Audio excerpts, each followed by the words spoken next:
Baik, saudara-saudaraku sebangsa dan setanah air, Assalamualaikum warahmatullahi wabarakatuh. Salam sejahtera untuk kita semua. 100 tahun yang lalu, Bapak Jenderal Besar Haji Muhammad Soeharto, Presiden kedua kita, telah dilahirkan. Artinya 100 tahun yang lalu Indonesia punya tokoh bangsa. Tokoh bangsa yang memberantas ideologi komunisme. Tokoh bangsa yang membangun bangsa ini secara konseptual dan terencana. Tidak serabutan seperti yang sekarang. Begitu ganti pilkada, ganti lagi program, ganti lagi konsep pembangunannya. Nah, tanpa disadari sesungguhnya hari ini, kita bangsa Indonesia merindukan sosok Soeharto. Nah, untuk itu bagi kaum muda, khususnya kaum milenial, tolong belajarlah dari sejarah perjalanan bangsa. Kalau masih ada pelajaran sejarah Majapahit, silahkan pelajari. Tapi yang lebih penting adalah bagaimana sejarah perjuangan bangsa Indonesia. Tujuannya adalah apa? Sebagaimana Pak Karno dan Pak Harto menyampaikan, bangsa yang besar adalah bangsa yang menghargai para jasa pahlawannya dan tidak melupakan sejarah perjuangan bangsanya. Hari ini kita sudah dimanipulasi oleh sejarah. Banyak sejarah yang dikorupsi, banyak sejarah yang dimanipulasi. Sehingga jangankan anak kita yang kecil, mahasiswa saja ada yang tidak hafal Pancasila. Dan lebih menyakitkan lagi adalah bahwa setelah pelantikan anggota DPR kemarin, ada yang tidak tahu tugas pokok dan fungsinya serta Pancasila tidak hafal. Nah, ini tidak boleh terjadi ke depan. Harapan saya adalah dari orang yang sudah tua, yang sudah maghrib, kepada anak-anak muda untuk belajar sejarah, untuk menghargai sejarah, dan belajar yang baik dan benar, serta tinggalkan narkoba. Assalamualaikum warahmatullahi wabarakatuh. Nama saya Ahmad Zahidi.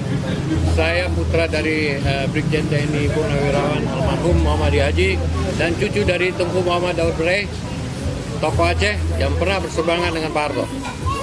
Saya dapat mengatakan seperti ini, Pak Harto itu orang baik. Perbuatannya banyak yang baik. Walaupun ada kesalahan sebagai manusia, kita memaafkannya.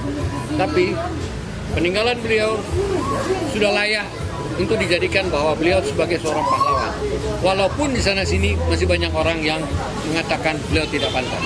Menurut saya beliau pantas karena sudah banyak perbuatan yang beliau buat itu secara fundament dalam membangun Republik Indonesia menuju Indonesia yang maju di kemudian hari. Saya rasa demikian. Kepada keluarga Cendana mohon untuk lebih legowo, turun dan binalah keluarga-keluarga lain untuk menjadi keluarga-keluarga yang dapat berdiri di kaki sendiri. Terima kasih. Assalamualaikum warahmatullahi wabarakatuh.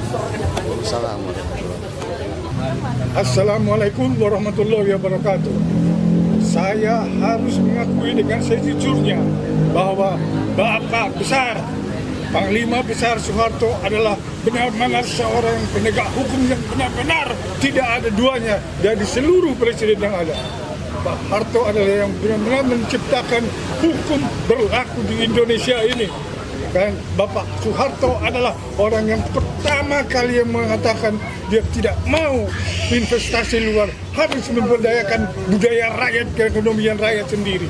Dia tidak percaya kepada investasi, tapi harus percaya kepada teknologi yang kita miliki sendiri, yang demi untuk kemakmuran rakyat.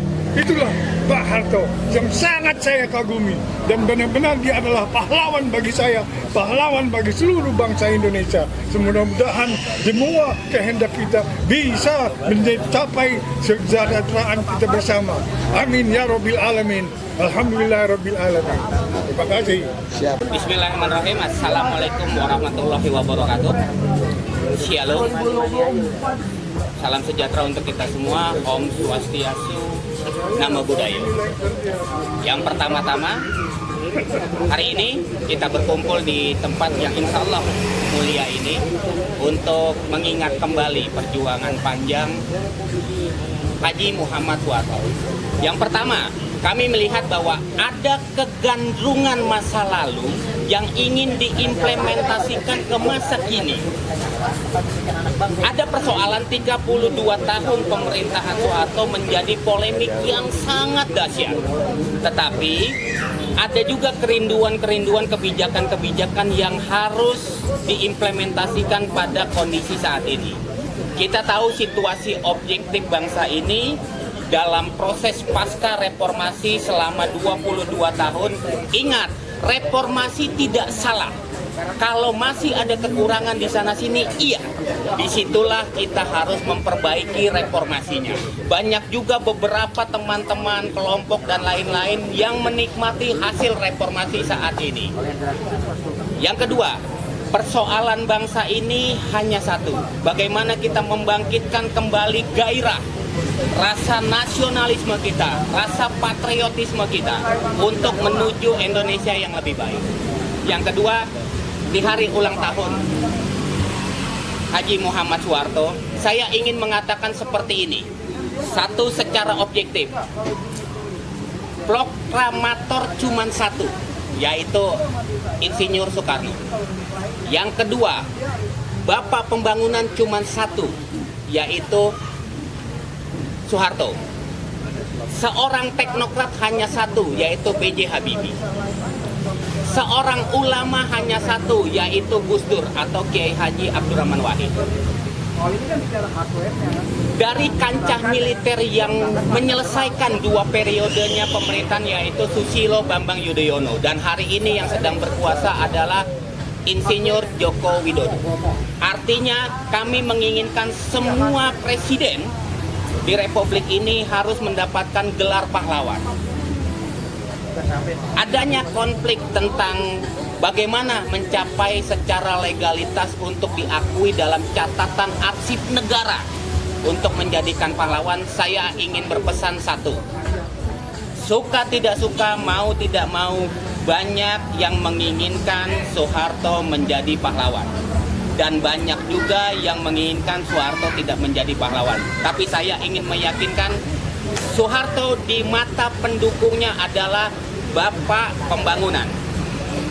Dan masih banyak kerinduan kebijakan-kebijakan yang ingin dihasilkan dan diimplementasikan pada kondisi kita saat ini. Maka dari itu semua tergantung oleh seluruh putra-putri bangsa Indonesia. Akhir kata, saya hanya ingin mengatakan, rapatkan barisan dan satukan tekad. Karena diam tertindas atau bangkit melawan dan mundur sebuah pengkhianatan. Karena populi popdai, suara rakyat mirip suara Tuhan. Akhir kata, wassalamualaikum warahmatullahi wabarakatuh. Oke.